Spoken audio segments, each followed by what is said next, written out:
climate change organizations have emissions of greenhouse gases. Climate change is now happening. Indonesia says it's 10 million tons of. The Philippines tops a list of countries most susceptible to hazards caused by climate change.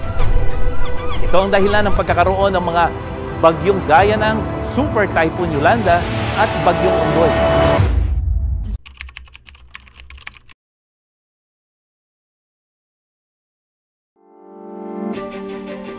Bumi adalah rumah kita, tempat di mana setiap makhluk hidup bergantung. Namun, ancaman serius kini menghantui.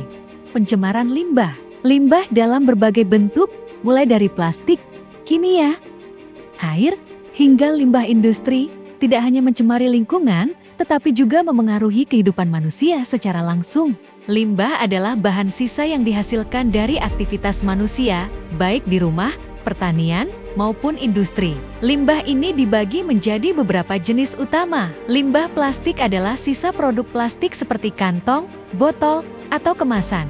Plastik membutuhkan ratusan tahun untuk terurai, sehingga menjadi ancaman besar bagi lingkungan. Limbah cair yaitu air limbah yang dihasilkan dari rumah tangga, restoran, atau industri. Limbah ini sering mencemari sungai dan danau. Limbah industri yaitu gabungan dari limbah padat, cair, dan gas yang berasal dari aktivitas industri. Limbah plastik adalah salah satu jenis limbah paling mencolok dan sulit diatasi. Setiap tahun, dunia memproduksi lebih dari 300 juta ton plastik, dan Indonesia menyumbang sekitar 9 juta ton sampah plastik per tahun. Sayangnya, hanya sekitar 10% yang didaur ulang. Plastik ini mencemari laut, membahayakan kehidupan laut, dan bahkan masuk rantai makanan manusia dalam bentuk mikroplastik. Ancaman ini tidak hanya merusak lingkungan, tetapi juga berdampak pada kesehatan manusia, seperti gangguan hormon dan penyakit kronis. Limbah cair domestik hanya sebagian yang diolah sebelum dibuang ke lingkungan. Sungai seperti Berantas di Jawa Timur menjadi salah satu korban utama dengan limbah cair dari aktivitas domestik dan industri mencemari sumber air. Pencemaran ini memicu wabah penyakit seperti diare dan kolera, terutama di daerah yang sulit mendapatkan akses air bersih.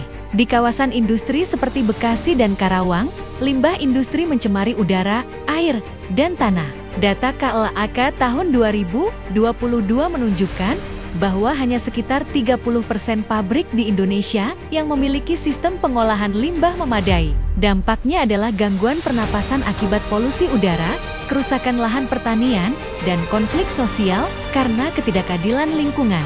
Warga yang tinggal di sekitar kawasan industri seringkali menjadi korban utama. Pencemaran limbah adalah masalah yang kompleks, tetapi bukan tanpa solusi.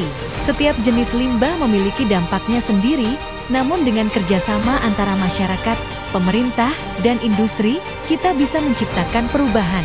Mari mulai dari hal kecil, seperti memilah sampah dan mengurangi penggunaan plastik, untuk menciptakan bumi yang lebih bersih dan sehat.